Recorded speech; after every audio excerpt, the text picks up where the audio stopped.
Alors, rebonjour à tous pour ceux que j'ai déjà vus et pour ceux qui viennent pour la première fois à une de mes conférences, donc la deuxième. Bonjour. Donc là, cette fois-ci, je vais vous parler de Rust, de Node.js, et donc le sujet de la talk, c'est faisons fi du passé et dérouillons notre code. Je me suis un peu cassé la tête sur le nom du talk. Donc je me représente pour certains, je me présente pour d'autres. Je suis Nicolas Romy, je suis Tech Lead JS et TS dans la partie données de Darva. Je suis également aussi formateur pour le NI et j'interviens principalement sur un écosystème JSTS, plus que sur du scripting et sur certaines web apps. Et depuis quelques temps, j'essaye de mettre un peu de Rust là où ça s'y prête bien sur ma partie applicative. On est basé aussi sur un SGBD MongoDB, mais dans le cas de cette présentation-là, c'est pas forcément intéressant. Revenons-en au sujet du talk, les FFI. Alors, un des speakers en a parlé ce matin, les Foreign Function Interface. Mais qu'est-ce que c'est?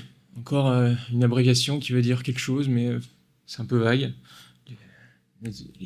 Une interface de fonction étrangère.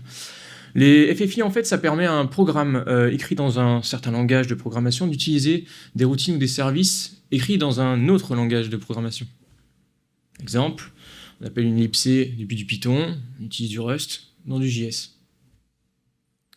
Ça apporte quoi? Ça apporte de l'interopérabilité.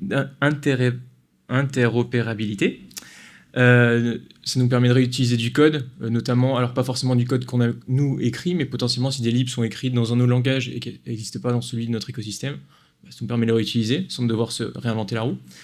Et dans certains cas, c'est souvent l'origine même de ces questionnements, c'est l'optimisation des performances.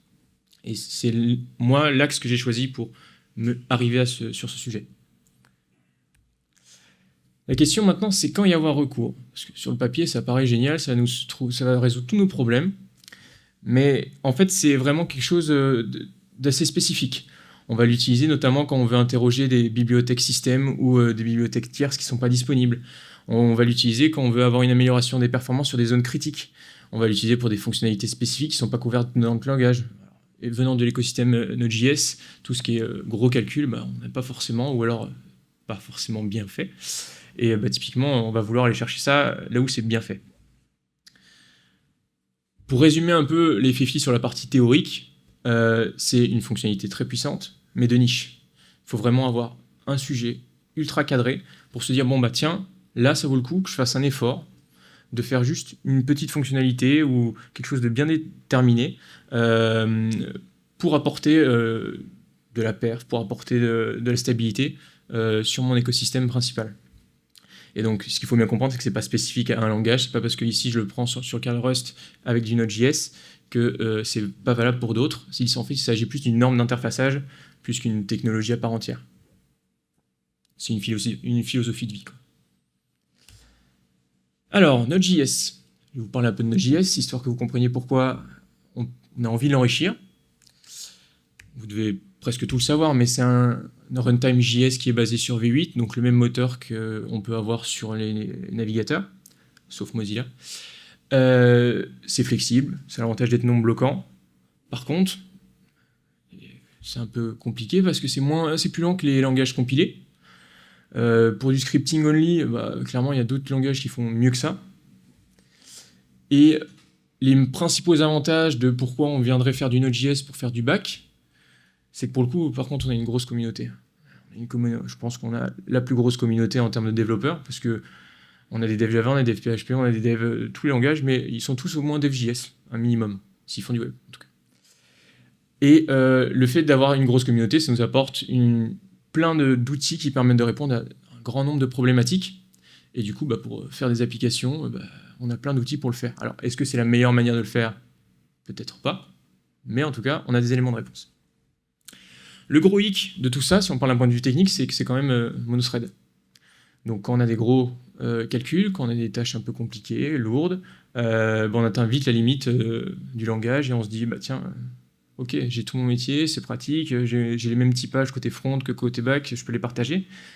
Mais par contre, je ne suis pas pertinent en termes de perf. Bon, alors, il y a les worker threads qui existent, mais par rapport à d'autres langages multithreadés, on est quand même en reste. On est pas aussi bien. Donc pour contrer ça, il y a des mécanismes qui existent déjà au sein même de Node.js. Alors, on va pas parler de Wasm, de Wazy, tout ça.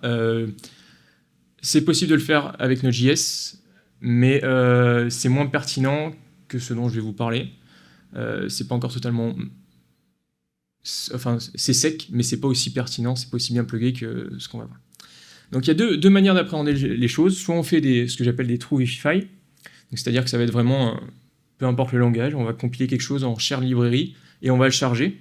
Donc ça veut dire que la shared library sera en une libc ou une lib et on va le charger tel quel.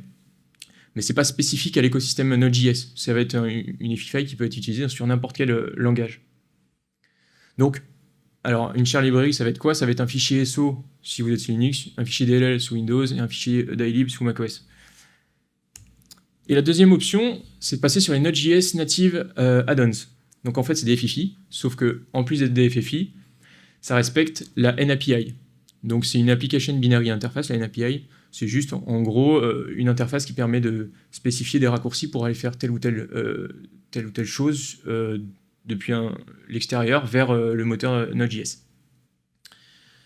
Du coup, on a vu la partie faisons fi du passé. Pourquoi dérouiller notre code? Je pense que le jeu de mots, vous l'avez tous trouvé. Hein. Mais pourquoi Rust? Alors là, je vais vous faire une petite presse de pourquoi c'est intéressant. Sans rentrer dans la complexité du langage, ça apporte beaucoup de performance, d'efficacité du coup. Étant donné qu'on a une gestion de la mémoire qui est spécifique à Rust, on n'a pas de problème de vitesse, on a des économies de mémoire. C'est quelque chose quand on arrive de l'écosystème Node.js, ça nous change la vie. D'avoir des toutes petites consoles RAM, d'avoir des trucs qui sont très petits, très scalables, ça nous change. Donc c'est un des critères très importants pour moi, en tout cas quand je suis arrivé sur cette idée-là. La fiabilité, la sécurité. Alors, avec un typage fort, on a une prévention des erreurs qui est là. Avec l'absence de garbage collector, on a une gestion de la mémoire qui est relativement bien optimisée. Et du coup, on a une concurrence sûre parce qu'on limite la capacité d'avoir des deadlocks ou des data race imprévus. En termes de productivité aussi, on est plutôt pas mal. Avec le système de typage puissant, en fait, oui, au début, ça va être dur à initialiser, mais une fois qu'on maintient le produit, en fait, les moindres modifications vont être faciles à perpétrer. On a des outils de développement qui sont pas très nombreux, mais ceux qui sont là sont très pertinents. Typiquement, le compilateur, il a beau être un peu lourd et verbeux, il vous explique bien où sont les problèmes quand il vous les pointe. Et on a une documentation qui est adaptée à toutes les habitudes d'apprentissage, si vous faites par la pratique, si vous faites par l'exemple, et si vous faites par la théorie. Les trois manières d'apprendre sont là. Par contre, il y a une petite surcouche spécifique à Rust qu'il faut appréhender, qu'il faut réussir à passer outre. Et en prime, avec Rust, on a de la polyvalence, de l'interopérabilité. Donc les deux sont liés, notamment parce qu'on peut builder sur n'importe quelle archi, parce que y a des crates, donc des modules qui existent pour à peu près tout. On peut aussi bien faire des applications web que du microservice, que du système embarqué, même du jeu vidéo. Et enfin, Maintien, parce que contrairement à d'autres langages bas niveau, le fait que ce soit fortement typé et en fait, on arrive à faire les choses relativement simplement et facilement une fois qu'on a passé la couche de Rust spécifique. Tout ce que je vous ai présenté là, c'est plutôt des bons arguments pour utiliser Rust pour faire des FFI, pour apporter de la perf sur des écosystèmes qui n'en ont pas vraiment à l'heure actuelle. Autre truc cool avec Rust, et qui peut-être vous faire écho à ce que je vous parlais tout à l'heure, c'est que Rust peut gérer nativement des libc. Il n'y a pas de surcouche pour qu'il puisse ingérer des libc, mais il n'y a pas de surcouche non plus pour qu'il puisse builder des libc. Donc, pas de surcouche, donc c'est zero cost abstraction. On n'a pas de prix à payer parce qu'on veut faire du C ou utiliser du C. Et si je devais résumer un peu Rust par rapport à C, alors, du coup, pourquoi pas faire du C directement, c'est qu'avec Rust, on a un low-level control with high-level ergonomics. Une gestion de la mémoire sans les tracas qui sont associés habituellement. Pardon. Donc, Rust est un bon prétendant pour faire des FFI, en tout cas intégrables dans du Node.js, vu qu'on va pouvoir faire des libs buildés en C, qu'on va pouvoir directement ingérer dans le Node.js runtime, directement en respectant la NAPI. Alors, on va avoir différentes manières de faire, mais un peu comme on a vu ce matin avec Dioxus et les Web Components, il y a des crates qui existent, qui vous permettent de vous accompagner et d'aller beaucoup plus vite sur la génération de votre FFI et d'avoir des trucs un peu plus qualitatifs d'un point de vue intégration dans votre écosystème JS. Donc notamment NaPiRS, dont je vais vous faire une démo tout à l'heure. Il y a aussi Neod et NodeBindGen. Alors j'ai testé les trois. NaPiRS est le plus simple d'utilisation et le plus complet dans la couverture de la NAPI. Neon ne couvre pas tout la NAPI et NodeBindGen est un peu plus... c'est manuel quoi. C'est comme ce matin avec WasmBindGen, c'est vraiment le premier niveau et il n'y a pas de surcouche particulière. Ok. On va rentrer un peu plus dans le vif du sujet. On va suivre un sujet et on va essayer de le faire de plusieurs manières différentes. Donc le sujet, c'est un cas relativement simple, mais qui peut être parlant dans un contexte d'entreprise. On va consommer un fichier JSON volumineux, donc il y a un peu moins de 12 000 records dans le fichier, il fait 29 mégas. Je dis qu'il est volumineux, il n'est pas trop volumineux, mais il ne fait pas juste 10 records, quoi. Le but, c'est qu'on va, pour chaque donnée qu'on récupère, chaque item, on va le signer avec un JWT, un peu de calcul, histoire qu'on voit un peu, qu'on puisse comparer des performances. Et en sortie, on va juste écrire dans un tableau JSON les tokens les uns à la suite des autres dans une output. Donc, si je résume, on a un fichier en entrée, on a ce qu'on appelle notre tokenizer. En sortie, on a notre fichier qui est buildé suivant notre méthode. Et donc, qu'est-ce qui va se passer? On va read l'input, on va la parser, on va la signer et on va la écrire. Rien de bien compliqué. Le but étant, là, c'est pas de faire du code Rust de haut niveau, c'est plus d'utiliser des outils qui existent, de ne pas se prendre la tête forcément avec le code Rust, de voir que c'est faisable aussi sans trop se casser la tête, et d'arriver quand même à avoir un truc qui soit utilisable. Donc on va le faire de trois manières différentes. Une première, full.js, on va voir le temps que ça met à exécuter. Une autre, en mode on fait notre propre lib Rust qu'on va builder nous-mêmes en C. Et une dernière, en mode là où on va utiliser NAPI, qui va nous accompagner dans la création de cette lib. Donc à terme, ça ressemblera un peu à ça. On aura notre fichier index JS qui va appeler les trois manières de faire différentes. Donc on aura un fichier JS qui tokenize, un Rust tokenize.js qui va importer notre lib C, enfin notre shared lib qui est buildé depuis le Rust. Et enfin le NAPI tokenize qui lui va importer ce que NAPI nous aura buildé. Alors. Donc le fichier index.js dont je vous parlais, il ressemble à ça. On a... Ah, pardon, en plus si je ne vous partage pas. Hop. Merci. Et ce que je vais faire, c'est que je vais même dupliquer. Ce sera mieux. C'est tout bon.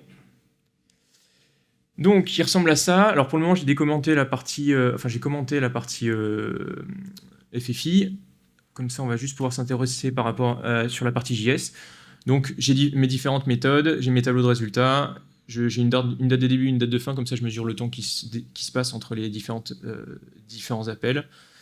J'ai mes exécutions et à la fin je console table mes résultats. Alors, le fichier tokenize.js. Alors il n'est pas très compliqué, hein. En 4 lignes on fait le traitement avec du JS. Est-ce que c'est performant? Non. On prend un input pass de type string, un output pass de type string.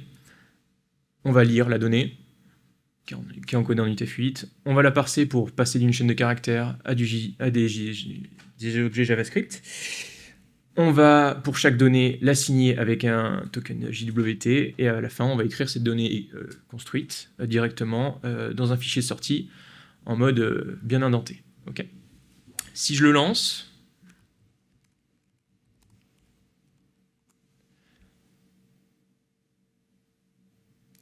Je vous l'ai dit, c'est un peu long. On met un peu moins de 4 secondes pour faire le traitement. Si on regarde dans les assets, on passe de ce fichier-là, qui contient mes 11 000 records,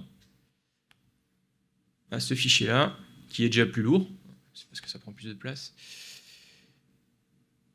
à ça. Donc on a bien nos tokens qui s'enchaînent. Jusque-là, je pense que j'ai perdu personne. En tout cas, j'espère. Maintenant, on va voir comment on fait pour faire la même chose du côté Rust, sans trop se prendre la tête. Donc pour Rust, comment ça se passe? J'ai déjà fait les choses, mais on va commencer, en fait, vous créez votre dossier. On va le faire vraiment manuellement. Hein.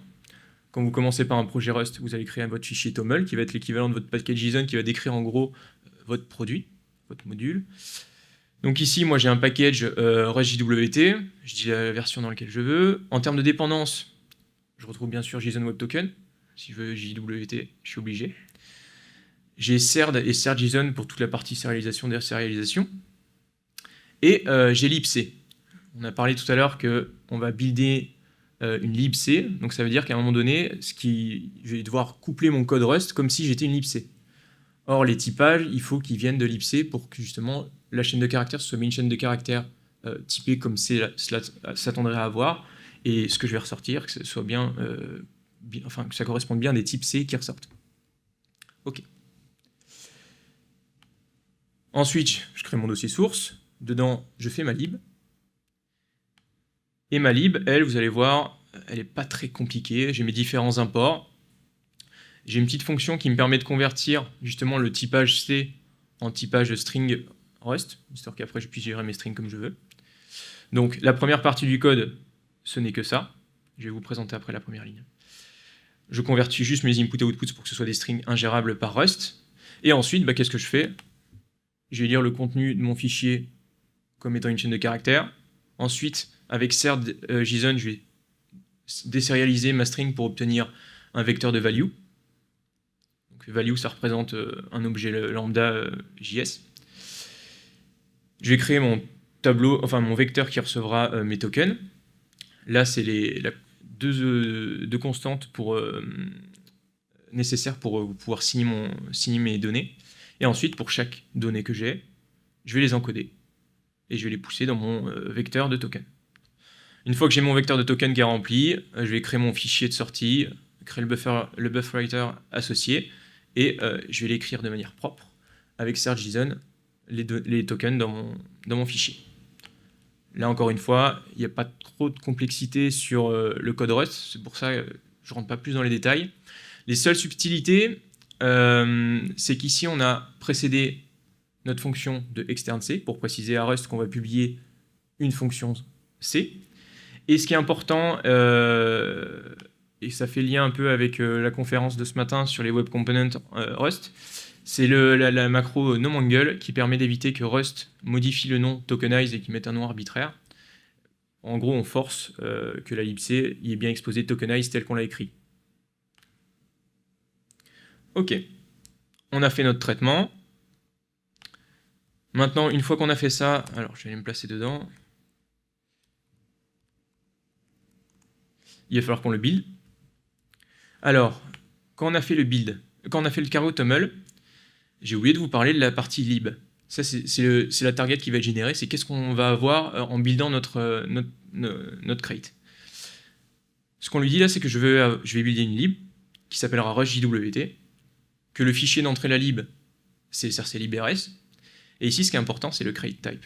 C'est là où je vais dire, je build une lib dynamique, qui va générer un fichier SO sur Linux, un fichier DLL sur Windows, etc. Et du coup, quand je fais cargo build, il va builder tous les différents packages. Ça va mettre environ 10 secondes. Okay.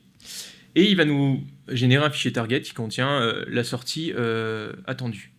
D'ailleurs, je ne l'ai pas fait en mode... Je vais le refaire. Ce sera plus simple. Donc là, le premier build, je l'ai mis en mode debug vu que je n'avais pas spécifié que je le voulais en mode release. Et donc là, je le fais en mode release. Donc le build sera plus opti. Donc il a mis un peu moins de 10 secondes. Et qu'est-ce qu'il nous génère en sortie? Il nous génère un fichier SO. Et c'est ce fichier SO qu'on va vouloir essayer de charger dans notre time.js. Ok. On revient sur notre index.js.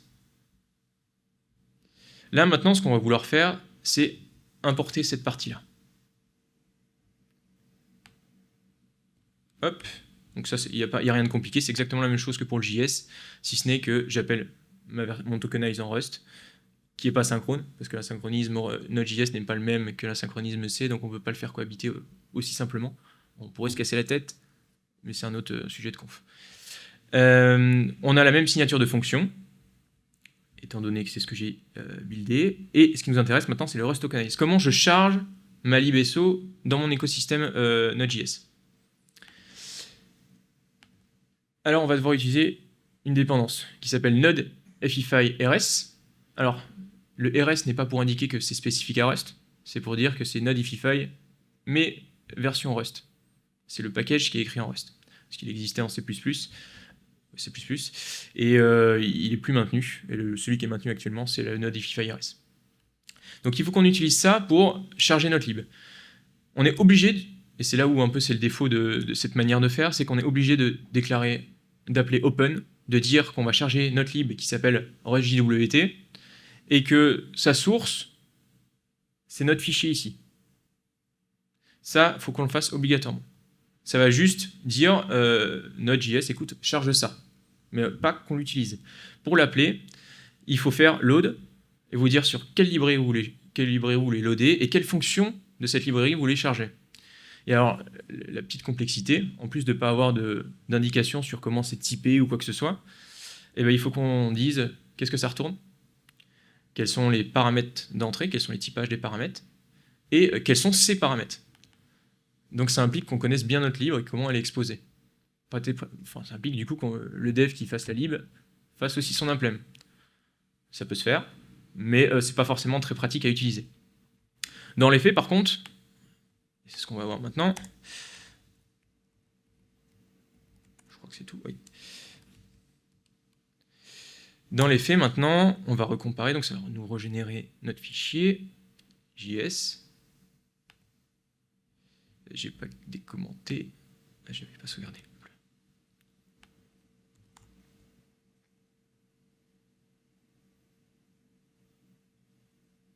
Dans les faits, par contre, en termes de perf, ça n'a plus rien à voir.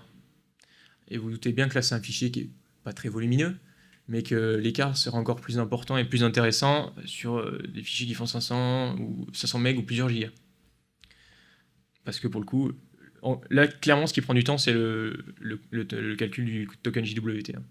C'est le calcul du SHA-512, ça qui est coûteux, et c'est ça qui prend du temps pour la partie JS. On voit déjà que, ne serait-ce qu'en termes de perf temporelle, ça vaut le coup. Le code qu'on a fait côté Rust, je ne sais pas si vous pensez la même chose que moi, mais c'est pas non plus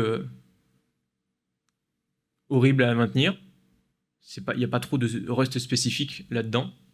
On n'a pas de borrowing ou de ownership un peu particulier. Donc, ça reste défendable de partir là-dessus pour ce cas d'usage-là.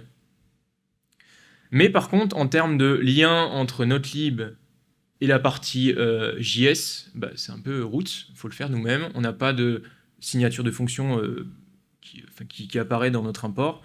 C'est pas très agréable à gérer. C'est pour ça qu'il y a Napi. Donc Napi RS, si je vous montre vite fait le site.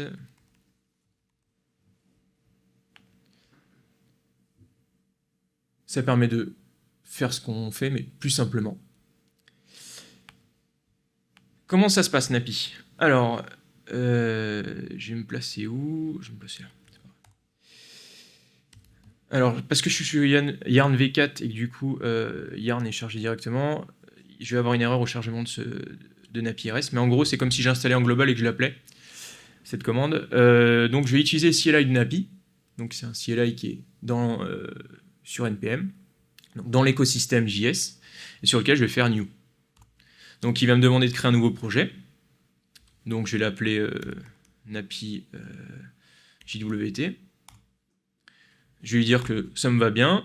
Là, il va vous demander sur quelle archive vous voulez builder. Alors, il n'est pas trop idiot. Il vous propose déjà les archives sur lesquelles votre config Rust est déjà plugué. Moi, ça me va très bien. Vous pouvez activer les GitHub Actions. Moi, ça ne m'intéresse pas. Et il va vous générer tout un tas de choses avant de faire le yarn install, qui va être en erreur. Mais c'est parce que je suis sur Yarn V4. En fait, il faut juste faire un yarn lock vide dans ce projet-là. On a dit que c'était Napi.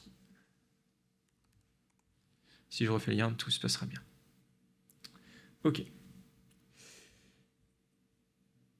Donc, on a un nouveau dossier qui est généré et qui est rempli de tout un tas de choses. Donc, les points cargo, points yarn, on s'en occupe pas, c'est les instances spéciales, enfin, c'est tout ce qui concerne notre projet par rapport à Rust et par rapport à Yarn. On voit qu'on a un dossier de test qui est généré. On va y revenir dessus. On voit qu'on a un dossier SRC avec une lib. Et dans cette lib, on voit qu'il y a déjà une petite fonction qui est exposée. Donc, une fonction de sum. Jusque-là, rien de bien compliqué. Et donc, en fait, le fichier test expose juste comment vous pouvez appeler votre librairie depuis du code.js. Déjà, vous voyez qu'il n'y a pas toute une partie, on l'appelle directement depuis l'index.js, et que l'index.js, je vais vous le montrer. Ah ben, je ne l'ai pas buildé, donc je ne peux pas vous le montrer. Je vous montrerai après. L'index.js ne sera pas bien compliqué. On n'aura pas la couche open avec le load qu'on avait tout à l'heure. Ok. Là, ce qu'on va vouloir faire, alors avant que j'aille plus loin, on voit qu'il y a aussi un fichier build.rs qui permet juste de setup Napi, son écosystème, son environnement, pour qu'il puisse construire notre produit. On a notre fichier toml. La seule petite différence, c'est que ça construit une cdylib. Alors, une cdylib, c'est un peu le même délire que la dylib, si ce n'est que c'est plus orienté, c'est moins optimisé en termes de taille de rendu, et c'est un peu moins performant sur ce qui ressort. Il y a d'autres arguments, mais je les ai plus en tête là pour vous les donner, donc si ça vous intéresse, vous irez chercher. Voilà. Qu'est-ce qu'il y a d'autre? Il y a aussi un fichier package.json qui montre bien qu'en fait, ce qui sera exposé en sortie de Napi, ça va bien être un module JS qui va pouvoir être chargé. À la différence de ce qu'on a fait avant, où en fait on expose juste une lib qu'on doit charger. Là, en fait, on va directement pouvoir l'intégrer. On a un Rust format toml pour savoir comment vous formatez votre code, et je crois que globalement, après, c'est tout ce qui importe. On a un dossier NPM, mais ça, c'est pour si jamais vous voulez pousser votre module construit, votre FIFI, directement sur un NPM registry.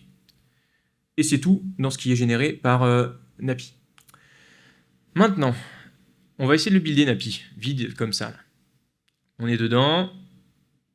On se croirait devoir faire un cargo build, vu qu'on veut builder du Rust. Mais vu que Napi est fait pour être clé en main et plugué à votre écosystème Node.js, en fait, dans le package.json, il vous expose déjà des commandes qui vous permettent de ne pas être spécifique, de vraiment rester dans votre écosystème Node.js et juste de faire rien de build. Par contre, on retrouve bien l'interface de compilation de Rust, donc c'est bien Cargo qui est lancé derrière, mais vous, en tant que dev.js, vous n'avez pas à vous soucier de comment ça tourne derrière. Ok. Qu'est-ce qui est buildé? Donc, si on regarde les fichiers qui sont générés, on remarque globalement qu'il y a 3 nouveaux fichiers. Un index.js, qui lui, en fait, va venir, suivant votre architecture, charger le bon fichier Node, parce que c'est ça qui est généré à la fin, en fait. C'est ça votre lib qui est chargé. Donc là, on retrouve bien le nom de ma lib, l'architecture sur laquelle je suis, et Node, ça veut dire que ça va être un add-on Node qui va être chargé.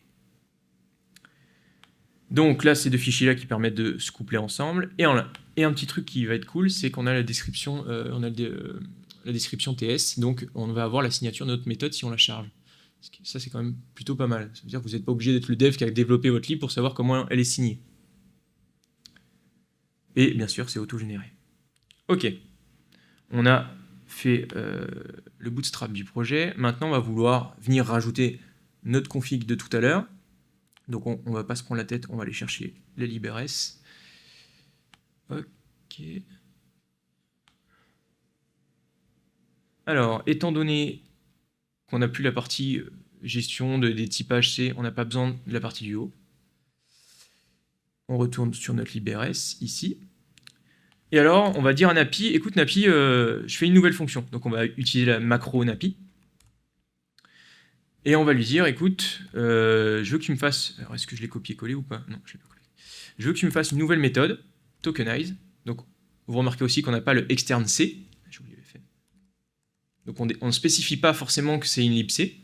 Par défaut, Napi fera l'ingérence. Et donc, on sait que nous, on va avoir un input de type string et un output de type string.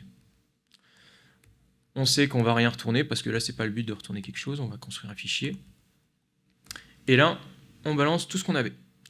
Alors, il faut faire les adaptations. Donc ici, on ne gère plus d'input str. Et ici, on ne gère plus de output str. Là, vous vous doutez bien que si je lance, ça ne va pas tourner. Pourquoi? Parce que je n'ai pas les dépendances. Je n'ai pas rajouté JSON Web Token, je n'ai pas rajouté CERD, donc ça ne peut pas fonctionner en l'état. C'est pas ça que je voulais faire. Donc on va le faire de ce pas. Alors, je vais faire un peu de clear. Cargo add JSON Web Token. CERD. Donc on ajoute toutes nos dépendances. Et maintenant, on va pouvoir faire notre yarn build. Donc on voit qu'il y a déjà un peu plus de crate à compiler. On était à 50 tout à l'heure, là on passe à 74. Mais bon, c'est parce que Napi vient avec son lot. Qu'est-ce qu'il n'a pas aimé? Alors, hop. Ah bah oui, alors c'est de ma faute. C'est de ma faute. Ici, ce sera mieux si j'utilise ce que j'importe. Non.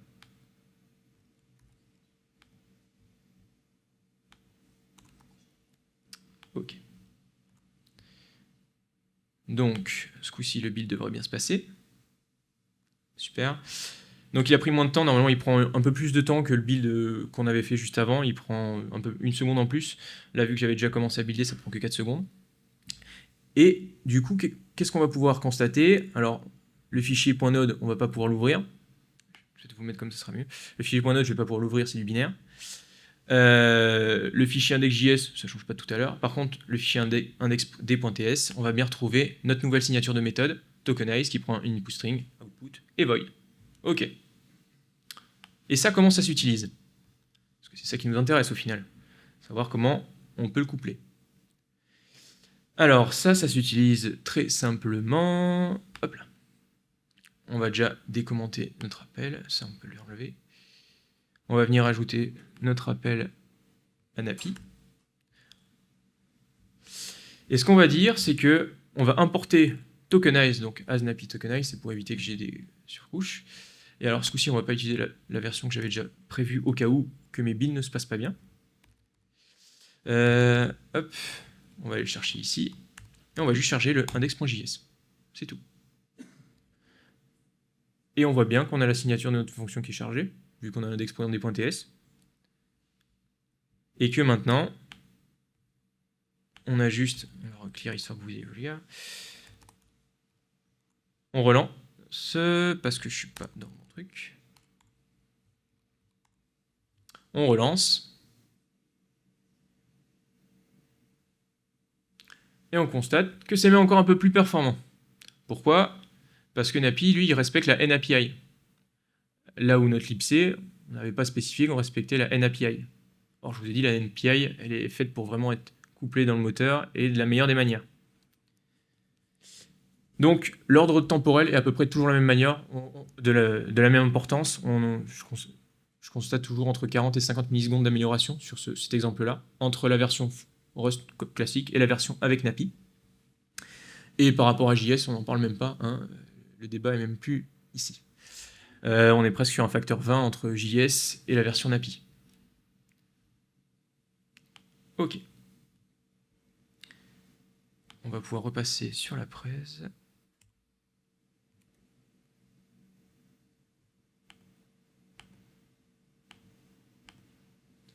Alors, vous n'avez pas la vue, ok.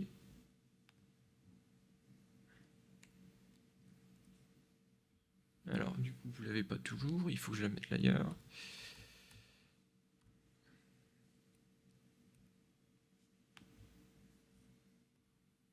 Ok.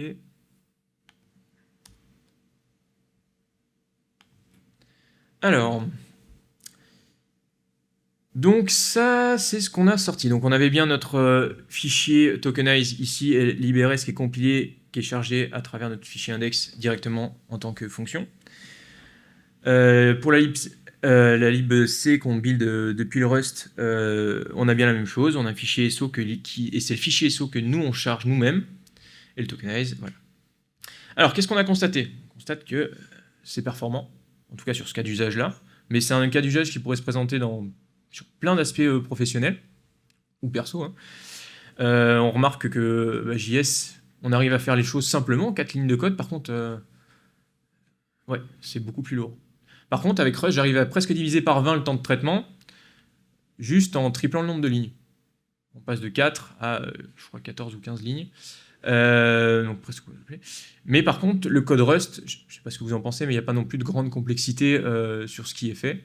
Il n'y a pas du Rust spécifique à foison, et ça reste gérable et maintenable dans le temps. Donc, on a des perfs qui sont là. J'ai pas fait de mesure de la conso mémoire ou de la RAM et tout ça, mais on serait aussi sur des perfs intéressantes à mesurer. Par contre, on a une syntaxe qui est un peu plus lourde, la syntaxe Rust qui est un peu plus lourde que la syntaxe JS qui nous permet plus de laxisme sur notre développement. Et on a une étape supplémentaire de build. Après, si vous êtes OK avec ça, c'est une super solution. Pour aller plus loin,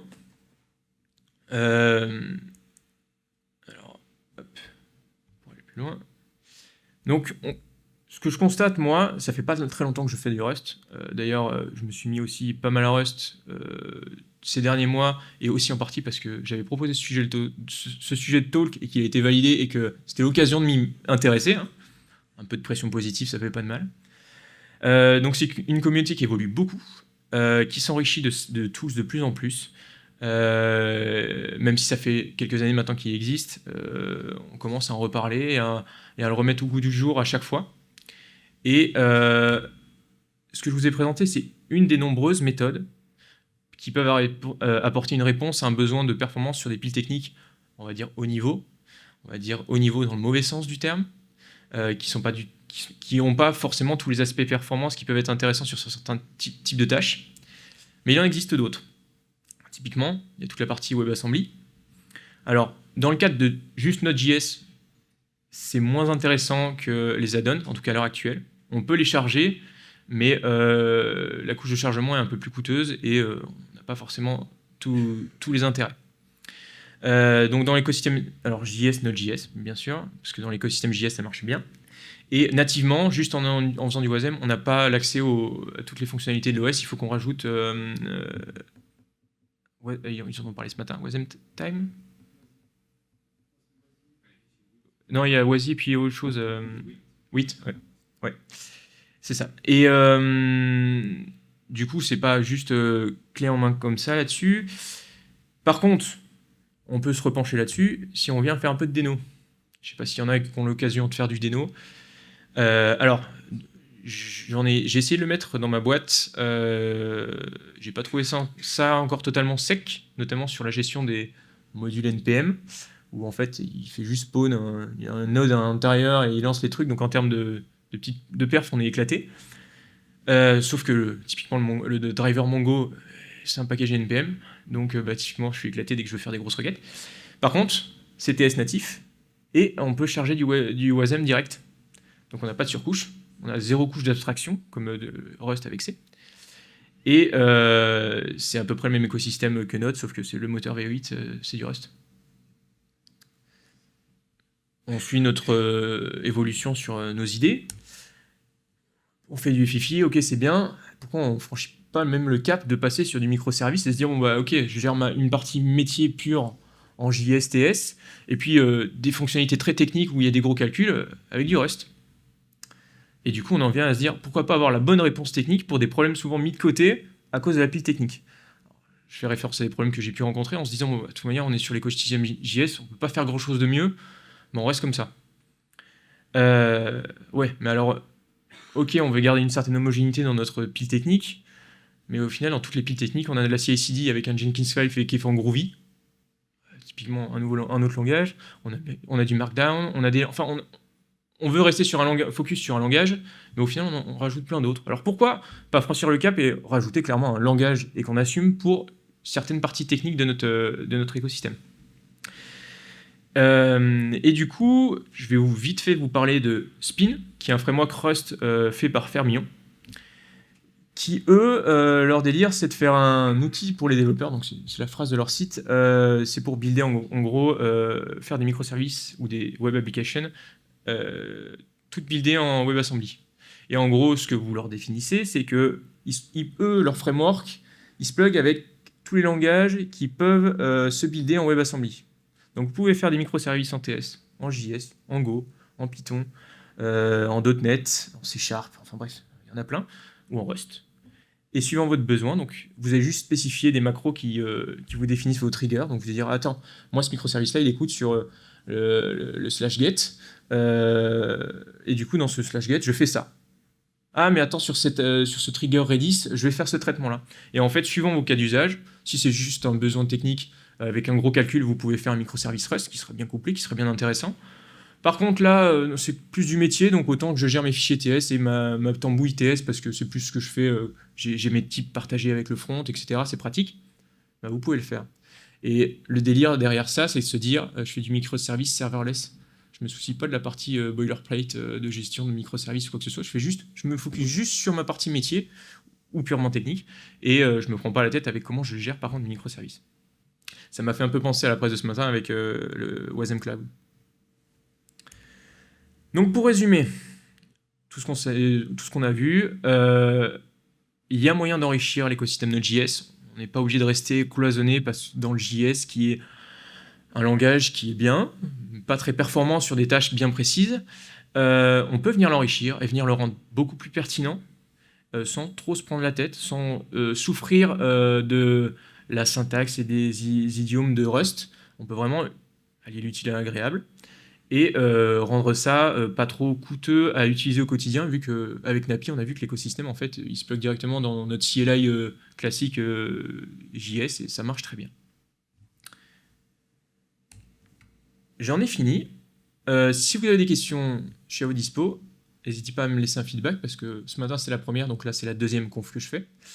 Et autant ce matin, il y avait juste marqué ressources. Là, vous avez le lien vers mon GitHub. Okay. Et vous retrouvez tous les talks qui sont en format Markdown et tous les codes que j'ai pu présenter. Voilà.